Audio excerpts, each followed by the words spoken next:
Hello students, good morning. Welcome to my YouTube channels Athar physics.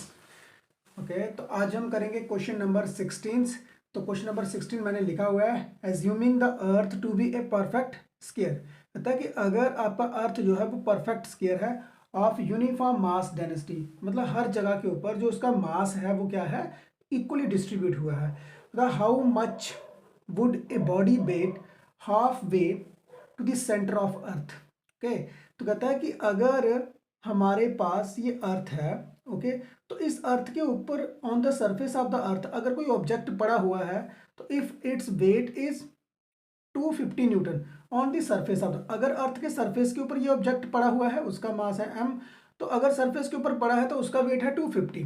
Clear. तो अगर यही surface को कहता है कि रेडियस रेडियस को हमने हाफ लेके जाना है, अगर इसी ऑब्जेक्ट को हम टूवर्ड्स द सेंटर की तरफ जाएं तो हम हाफ वे तक जाएं। अगर यहाँ से लेके तो इस पॉइंट तक ओ तक हमारा क्या है, रेडियस है, तो इस पॉइंट तक लेके जाएं, मतलब कि हमारे पास जो इस समय जो डी आ रहा है, जो डिप्थ में आ रहा है, वो डी कितना है, डी जो है वो होगा आपका रेडियस का हाफ। मतलब रेडियस के हाफ हमने नीचे जाना है, तो उस पॉइंट के ऊपर जब हम ऑब्जेक्ट को रखेंगे तो उस समय हमारी बॉडी का वेट कितना होगा, हमने वो कैलकुलेट करना है। ओके, तो स्टूडेंट सबसे पहले नंबर पे देखो, मैं लिखता हूँ यहाँ पे एम क्या है, mass of body, mass of body. Okay, तो जो वेट है, weight on the surface of earth, तो वो कितना है, 250 न्यूटन। तो स्टूडेंट ये तो आपको पता है कि ये आपके पास एम जी के बराबर है। ओके, यहाँ तक ये क्लियर है। अच्छा, अब देखते हैं according to acceleration, acceleration due to gravity,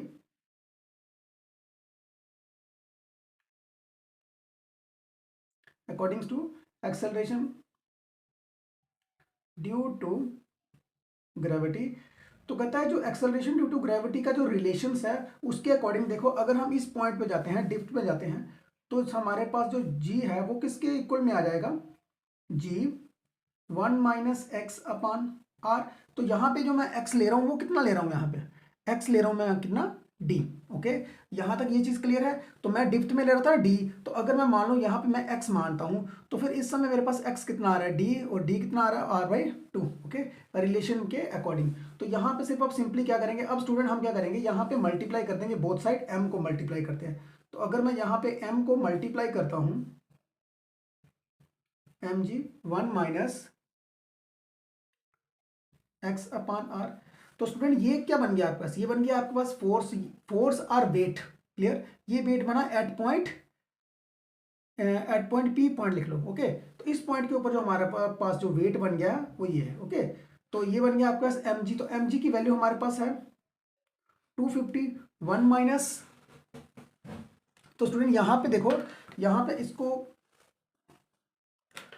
तो यहाँ पे करते हैं इसको, देखो ये बन गया आपके पास वेट, तो weight W dash is equal to M G कितना आपके पास 250, तो 1 - x कितना है आपके पास, r/2, और नीचे आ रहा है यहाँ पे आपके पास r। ओके, तो जब आप इसको सॉल्व करोगे तो कितना आ जाएगा, 250,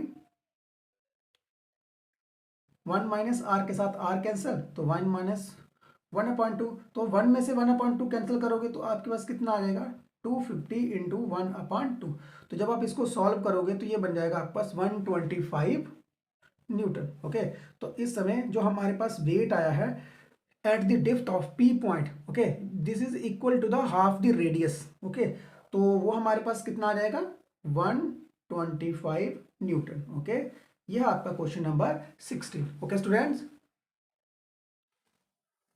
अच्छा स्टूडेंट अब देखो यहाँ पे क्वेश्चन नंबर 17 में देखो क्या लिखा हुआ है। देखो कहता है, a rocket is fired vertically with a speed of 5 kilometre per second, okay, from the surface of the earth. ताकि यहाँ पे अगर हम माने ये अर्थ है, ओके, तो अर्थ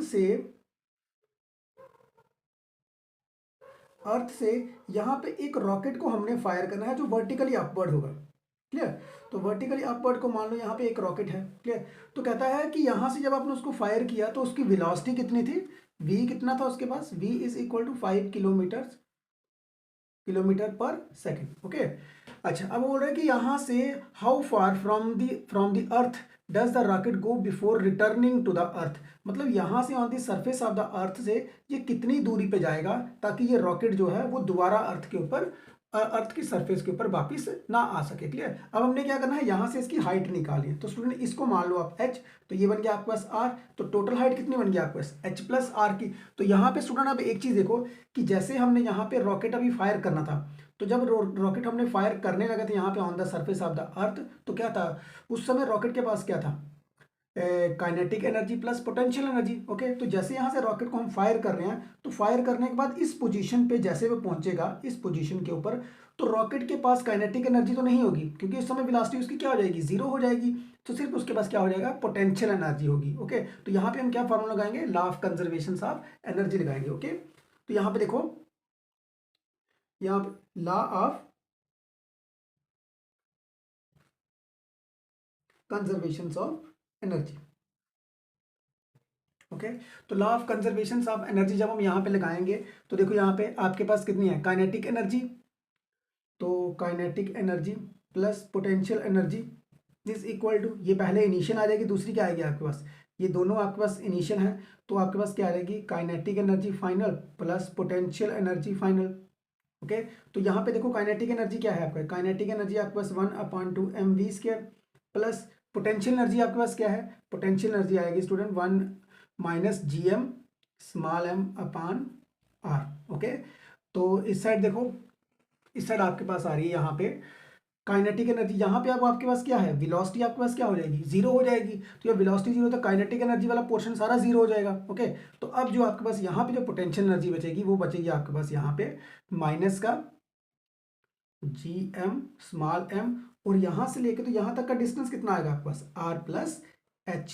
ओके, तो यहाँ तक ये चीज़ क्लियर है। अच्छा, अब हम इसको कैलकुलेट करते हैं, 1/2 mv² minus gm small m upon r equal to minus gm small m r plus h। Okay, यहाँ तक ये स्टूडेंट क्लियर है।